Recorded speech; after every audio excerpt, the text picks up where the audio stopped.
Right.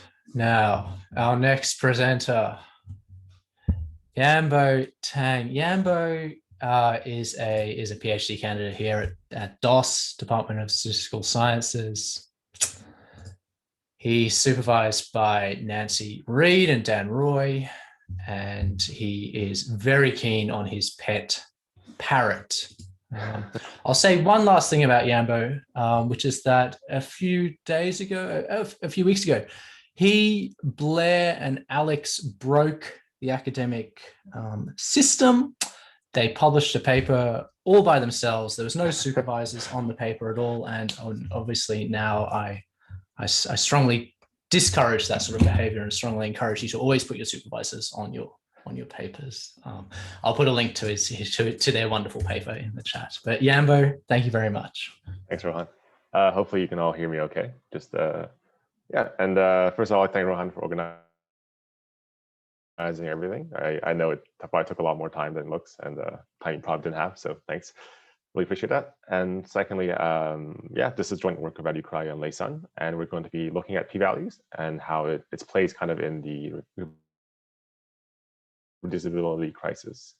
But before we get to p-value, which is kind of the main title of the talk, we're going to look a little bit more globally at the problem, just to see where in the context does p-values fit into all this, right?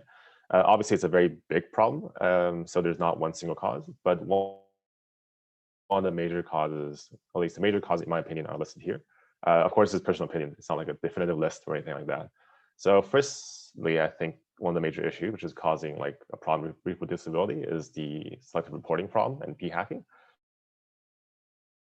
I don't think anyone disagrees with that. It's just like obvious what it does. Essentially, you're trying to optimize for a p-value. You try to get p-value to lessen the threshold of 0.05, because unfortunately, no one really wants to publish like a paper in which you don't have like found results. It's a bit of a problem, but I think this is more caused by sort of pressure to publish and the current landscape of academia as a whole. What I mean by that is essentially what I notice more and more is that people tend to put pressure on academics to publish high amount of papers and conferences and journals and so on. And that kind of leads to like a weird incentive to publish, getting papers out there, but not necessarily producing good research or producing research that is reproducible, right? It's sort of like a perverse incentive to do more, but not necessarily do well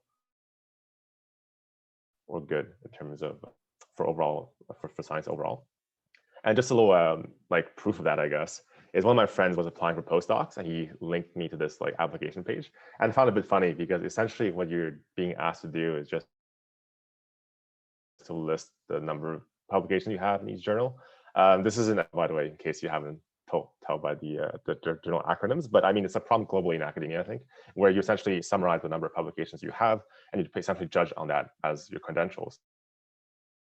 So therefore, you pressure to publish, and therefore you cut corners because, of course, you need to get stuff out there. And we're all only human, so we don't have much time to spend on making everything perfect and having lots of results, right? Thirdly, I think just like this is a point that a lot of people touch on as well. I won't dwell too much time on that, but the methods or codes are sometimes unavailable. Like, but that's sort of, again, talked by other people, so I won't dwell too much on that point. And lastly, I think this is where we land on the role of p-values and such. Is there some kind of misuse or misunderstanding of p-values? Of course, the p-values are kind of like controversial on their own, even if they're used properly. It's a very hotly debated topic. But even ignoring that, is there some kind of problem in the way we're thinking about p-values, right? And just to summarize almost my key point across the entire talk is that p-values are oftentimes not exact. We never get the exact p-value or the true p-value for your like the question of hypothesis you're testing. We're always using approximations, right? And that kind of approximations has oftentimes been ignored because it's kind of hard to keep the track of it. But that has some impact on how we sort of judge evidence as a whole. And just to kind of help us think about how PRs are essentially made or how we get them, is a lot of times we're staring at like a computer screen, right? Like you're doing a little study, sorry, not a little study, you're doing your study, sorry. And at the end of the day, you're going to do some kind of hypothesis tests and maybe using frequentist methods. So you get a p-value on your screen, and you're obviously very happy if it's like less than 0.05. You're a bit less happy if it's bigger than 0.05, because that's sort of the state of the affairs we're in right now. But the question is, how do we get there, right? Like, obviously, there's some kind of math going in the background that gives us this number. And how we should think about it is, so usually what happens is to test something, we have a test statistic, Tn, for generality. And what we do as like theoreticians is that we show Tn is close to some distribution, let's say normal 0, 1 for the sake of argument. And then therefore we can calculate quantiles and p-values and so on by using the sort of the limiting distribution or the distribution in which Tn is close to. So what we're really saying is that the p-value we're getting is actually an approximation of what you would have gotten had you have known the exact distribution of Tn, which we typically don't, right? And why is this a problem? Well, sometimes, well, actually a lot of times when proving theoretical results, we assume that we know the true p-value. And this leads to some kind of misconception about what p-value distributions look like. And that can cause problems, as we see now. Okay, so in your undergrad classes or in whatever, where you first taught stat, you're often shown or told that p-values under the null is going to be uniform in terms of its distribution. But as we said before, that's not always going to be true, because when you prove that result, you're assuming that you know the true distribution of your test statistic, which we oftentimes don't. But because of that, we have some very weird behavior sometimes. Like these two graphs I'm showing you are histograms, and they're both generated under the null, which is a bit odd, right? Because I mean, the second one looks fine to most people, but the first one looks very strange. Because it is very strange. And why is this problematic is kind of this huge jump we see towards 0, right? What that means is you're actually getting more kind of significance than you should have gotten, because things are kind of pushed towards its edge, right? You're getting more smaller p-values than you would have supposedly gotten under the null. That kind of avoids your guarantees, because you're saying really that I guarantee a level alpha that my blah, blah, like when you read my study and nothing's happening, you get like this result by chance. But this is on avoiding that guarantee you're supposed to be getting, which is problematic, because because it could mean like, again, you're making more mistakes than you should have, or your evidence is being, could be potentially made to look better than it actually is by the approximation error involved in the whole problem, right? So that's why I think it's kind of important to keep track of approximation error looks like. So this is what me, Leigh, and Radu looked at, just to see if we can maybe quantify this approximation error going on here, right? So because if we can show this thing is small, then I guess there's no real problem. But if it's not small, then we have some problem, right? And here are some results that we got from our study. So one thing we noted was that if you look at one-sided p-values or discrete p-values, meaning because sometimes your test statistic can be a discrete distribution, it does a lot worse than if you look at a two-sided p-values. And here I give some rates here. Essentially, n is the number of samples you get from your study. So if you look at two-sided p-values, you get something that's almost doubly as good in terms of like squaring the rate of the how the approximation error is going to 0. And this is sort of something known for confidence intervals as well. If you look at two-sided confidence intervals, they tend to perform better than one-sided confidence intervals because of the symmetry involved in the problem, essentially. Some errors cancel out. And secondly, we found that skewness and kurtosis is a major problem. Very surprising, but we sort of quantify how this affects the error more precisely. What this could mean in more practical terms is that if you, let's say, have a extreme imbalance case control study, the skewness typically tends to be very large, and that's what's causing more problems in your p-value distributions. And this is sort of observed empirically as well, that if you have very skewed imbalanced samples, then things can go awry very quickly. And thirdly, we found that sometimes when you are looking at test statistics, the variance and or the mean estimates for your test statistic can be inaccurate or can bias things in a way that you would definitely not want. So what I mean, this happens because usually what happens is we tend to standardize the test statistic Tn because we need to have a limit that's known. So we need to kind of make its mean 0 or its variance 1 for normal, for example. So with all that being said, maybe a visual representation would be much more like helpful to think about. So this is sort of a mosaic of what you can kind of expect for p-value distributions under the null and the alternative. Some of these images are familiar, some of them are like very strange. So let's just go over it very quickly and see how we can like explain when these things can happen. So assuming that your test statistic is actually actually continuous. Like shape number I guess, would be one you expect under the null if things are well. But it could also happen if you have very small effect size, right? Because it looks like nothing's happening, but maybe something's actually happening under the hood. And if you look at the J one here, it's what you would hopefully see under the alternative. But unfortunately, if you have a severely underestimated variance, which can happen, then under null you can have this weird shape as well. So which is quite problematic because you clearly have more concentration towards zero, right? Yeah. And shape K here is when you maybe have a very high or kurtosis or skewness. You have these very strange ridge and bump shapes. And I is kind of what happens when you have very underestimated variance for your test statistic. So things look less extreme because you're saying that this dispersion is larger than it needs to be. Essentially, that's intuition for what's happening here. Okay, so then the question is, what does this have to do with reproducibility? I mean, it's certainly like if you have an approximation error you're not accounting for, then your evidence measure is not like, it could be more optimistic than you would say it is. But what worries me more is what happens when these errors are allowed to accumulate over multiple tests. So what happens in genetics is that oftentimes you're actually testing for many, many hypotheses. In this graph here, I've shown what is called GWAS, so Genomewide association study. And what it does, in short, is it looks at the association between each of the genes on each chromosome against a disease or possibly some kind of other trait that you might have, like height or weight or so on, right? And humans have a lot of genes, or so I'm told, typically numbering in like the millions or in the million. I think 5 million SNPs is kind of what people test.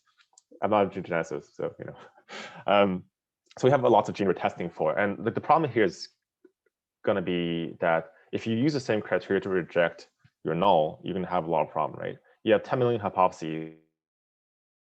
So if you reject a null at 0.05, this is on the log scale, by the way. So these are the p-values for each gene. So if you reject that one, you will see you reject like, I don't know, 10% maybe, or even 5% of all of your null hypotheses, and that can't be true because not every gene is responsible for breast cancer in this particular case. So we need to have some kind of multiple testing correction procedures, and that's where I think problems can potentially happen. And this is another graph which kind of shows what I mean by you have very weird distribution of p-values. These are actually the empirical p-values you would get from testing for the association between genes and here is lung cancer from the UK Biobank. In the matter of this full disclosure, this actually includes all the rare variants, and that's what's causing kind of this like very odd shape here. But the key takeaway is still that in practice, you do often see a very strange distribution of p-values, and these are actually quite problematic because that's not what you should be getting. And this is actually what led us to study the distribution of p-values, plots like this. Because beforehand, if you look at things like 50 years ago, you don't have like a million hypotheses. So you only get one p-value. So you're not really aware of how the distribution looks like. In each instance, you're really seeing one realization. But in more like modern settings, we're seeing more and more hypotheses. So then you actually are confronted with these type of distributions much more often, which made us question on like why is this happening, basically, right? So to bring it back to reproducibility, like I said before, we're testing millions of SNPs or millions of hypotheses. So if you look at how to correct for this testing problem, usually what is done, or one of the ways you can correct for this, is through the Bonferroni correction. What that does is essentially guarantee that the family-wise error rate, which is the probability you making a mistake on any of the nulls you reject, is going to be a certain level of alpha, right? Where alpha is some nominal level of control you want, usually 0.05, because that's sort of the golden number we agreed on for some reason. And what happened is if you follow through the proof of how the Bonferroni correction actually works, at one stage you're going to be confronted with something that looks like this statement. So where I is summed over all the hypotheses you're testing. Because you have the guarantee that each of the like the p-values are small enough, then the approximation error actually gets summed over when you try to guarantee it for the entirety of the like for the whole family-wise error.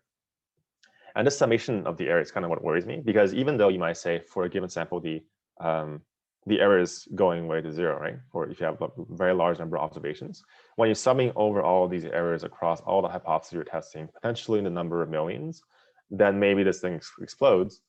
and your guarantee is really void. Like you're saying what you're promising me isn't really going to happen. If this goes to infinity, then this whole thing, the family-wise error rate is just vacuously true, right? It's less than 1. And that's not something that you would want. Another way of you can potentially get problems is when you employ the other method for controlling the number of false discoveries, which is controlling the false discovery rate. And we haven't actually looked at this theoretically, but we're still pretty sure the error goes into this somehow. Like it's not going to be free that you get to test millions of hypotheses and get away with not accounting for the error in each of the approximation, right? So yeah, so that's for genetics mostly. Another time that we can see, another instance where you can see the problematic distribution of p-values is in what's called high-dimensional data. This is kind of more recent in terms of when we start thinking about this type of problem in stats. And effectively that we can kind of reflect how in modern settings, oftentimes when we collect information about individuals for a study, we collect more individuals, but at the same time, as we collect more individuals, we collect more information about them, right? Which is kind of horrifying because no one wants to have all that info on the known. But what we're doing is effectively that, and that's problematic because usually, theoretically speaking, when we consider these tests and limiting distributions and all these things, we let the dimension of the model you're using to be fixed. But as you collect more and more information, let's say for a regression model, then the amount of dimensions of your model actually increases, right? And it's actually known that in a lot of cases, the classical tests, let's say the wall tests, score tests, likelihood ratio tests, are no longer reliable in the high dimensional setting in a way that I'll show in the next slide. But the idea is things start to break down, and they break down differently for different models. So Sur and Candez actually show that for logistic regression, things start breaking down. The number of observations is very close to the number of parameters you have in the model. So for example, if you have like 1,000 observations and 100 parameters, you can run into issues. He et al. Showed the similar things for testing Gaussian means and Gaussian covariance structures. But just to show illustration what this problem looks like and how, again, it impacts reproducibility is stuff like this. I mean, what I've done here is essentially I've obtained a p-value distribution, a simulated p-value distribution for a wall test under the null for testing whether the first coordinate in the y-ball regression is 0. What I've actually done is essentially I've regressed, generate a y-ball sample on random noise. So all the covariates I have are just Gaussian 0, 1. So nothing's happening, right? All the beta should be 0 except for the intercept.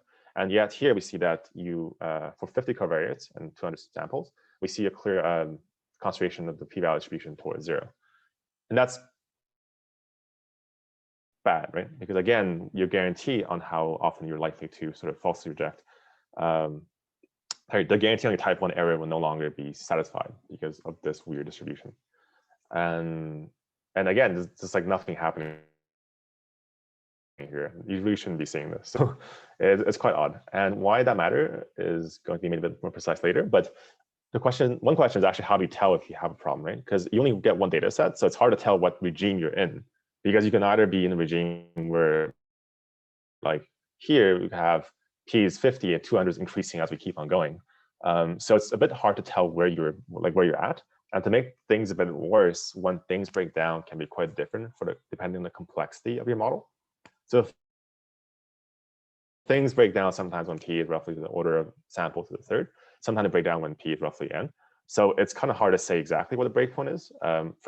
So I guess practically speaking, you can always do a quick simulation.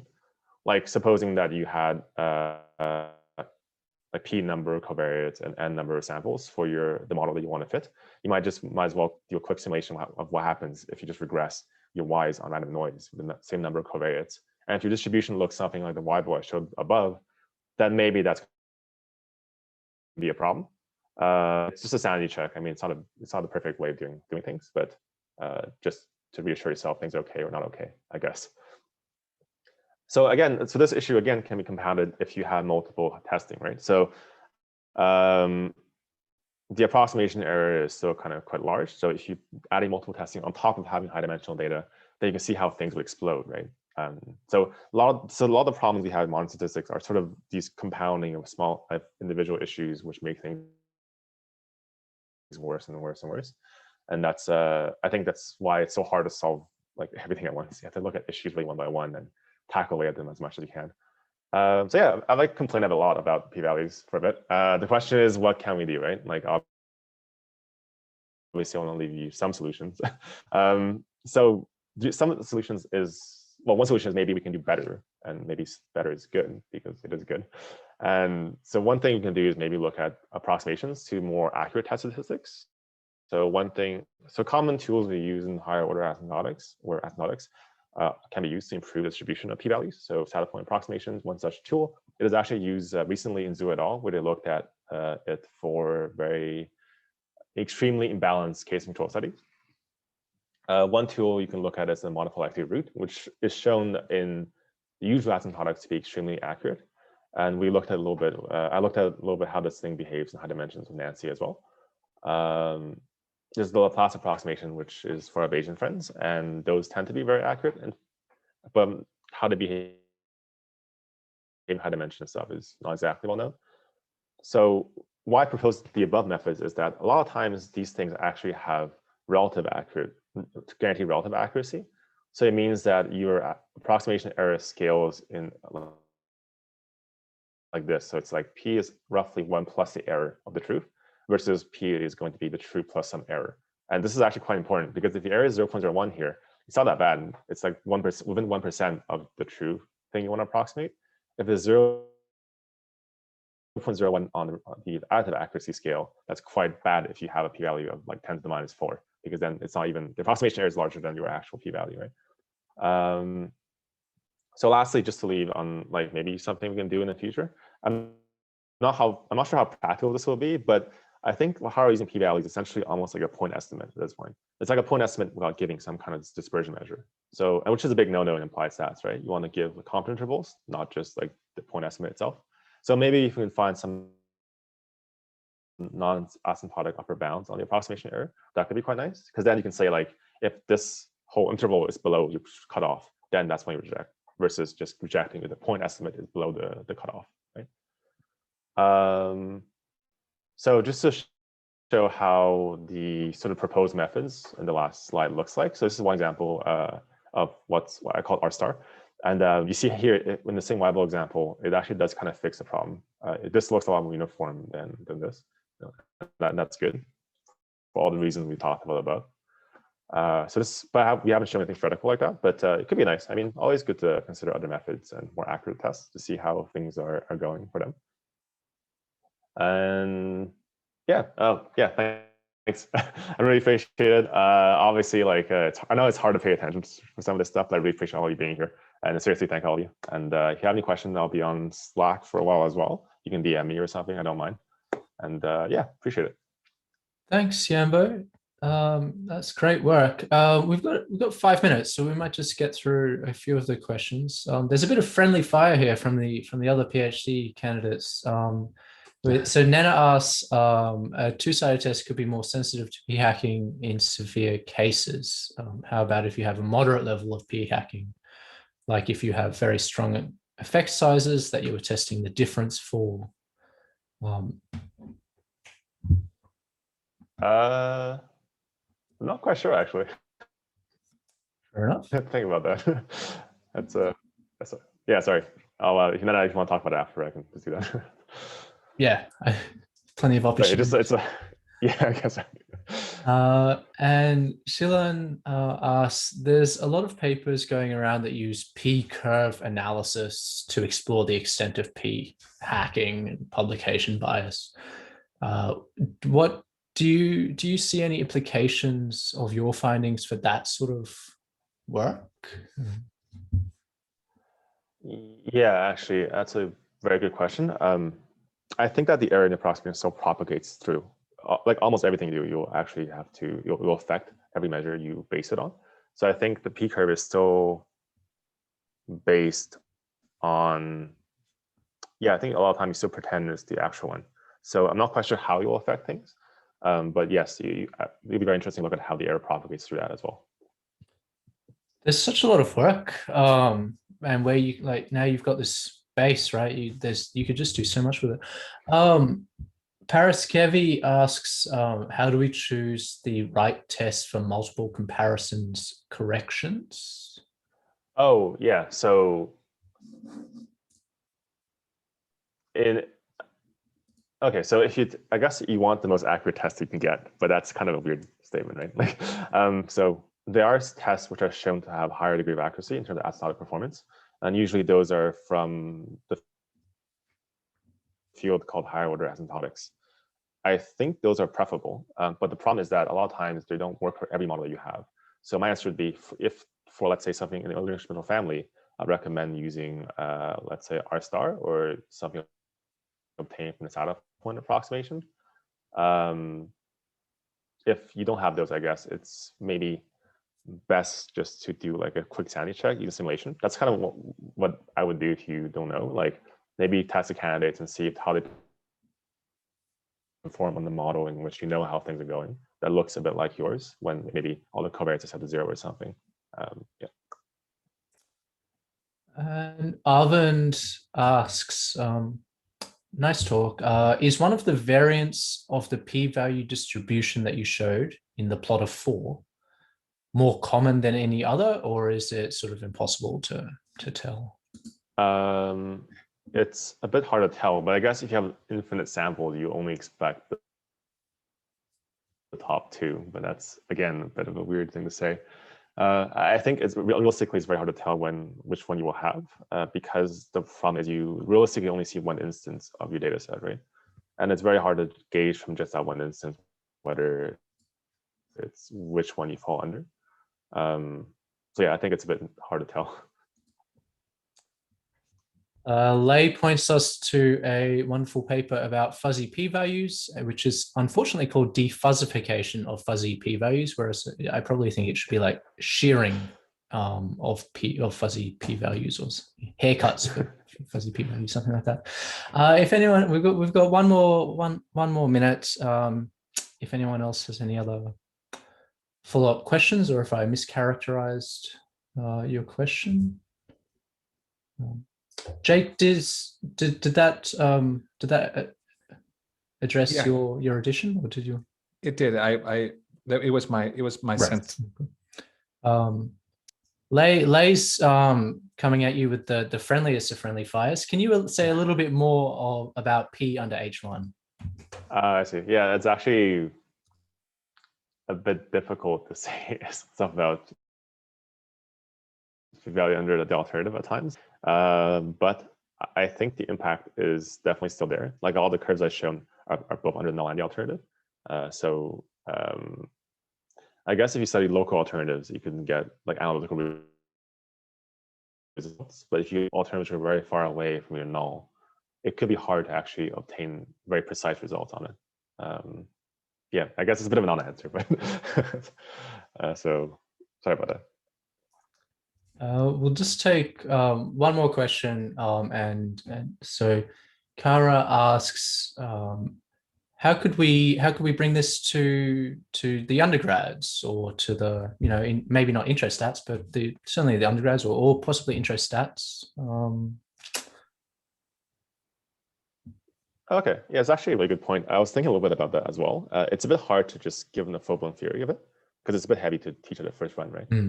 But I think that even just mentioning that it's an approximation, reinforcing that point would be nice. So for example, if you like, I guess when you say the p-value distribution uniform in the null, we can always give a little bit of asterisk saying, like, typically it would be if you know the exact distribution, but you don't. So and let's do some quick simulations to the impact of that if you didn't know the exact distribution.